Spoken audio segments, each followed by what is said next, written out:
The West, meanwhile, is stumbling on another front too, Afghanistan. Last year, US and allies were humiliated there. Seems like they haven't taken any lessons from the past. The West is talking to the Taliban again. They're holding a meeting in Oslo. For the next 3 days, Western diplomats will sit across the table with the Taliban delegation to discuss humanitarian aid, among other things. The Taliban has already declared this dialogue a step towards recognition. Protests have broken out in Oslo. So will the West recognize and legitimize the Taliban government? Here's a report.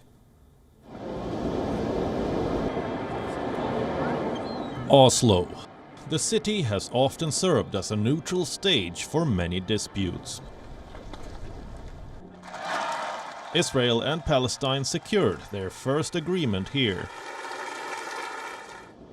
Talks between Sri Lanka and the LTTE were hosted here, and now the Oslo Channel is being revived again.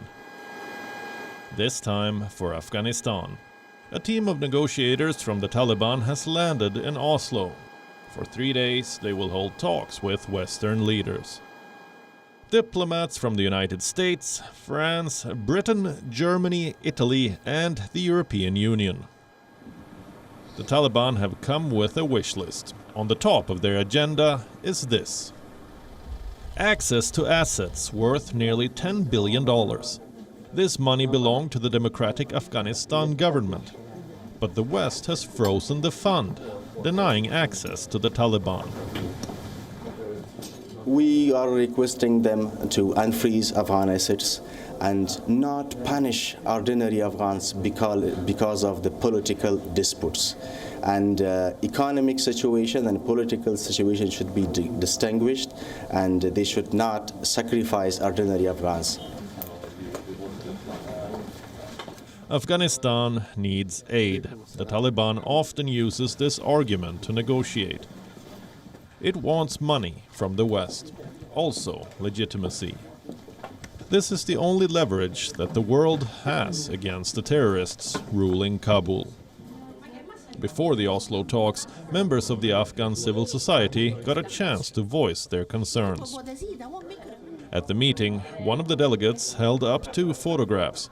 These women activists were recently detained by the Taliban. The civil society members are desperately trying to highlight the plight of women.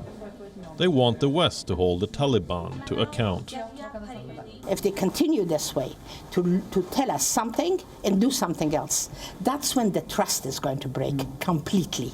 When the trust breaks completely, they should remember what happened to the ex-government of Afghanistan. We lost the trust with them too. The people of Afghanistan could not find themselves in that government either. As they landed in Oslo, the Taliban delegation was met with protests. The protesters slammed their government for hosting the Taliban. One of them had a message for Norway's foreign minister. At kvinner kan gå akkurat som de vill. The backlash has had no impact on the Taliban. It is already selling the visit to Oslo as a victory. The Taliban says the Norway dialogue is a step towards recognition. The West sees to have given the Taliban a win just by sitting down with them.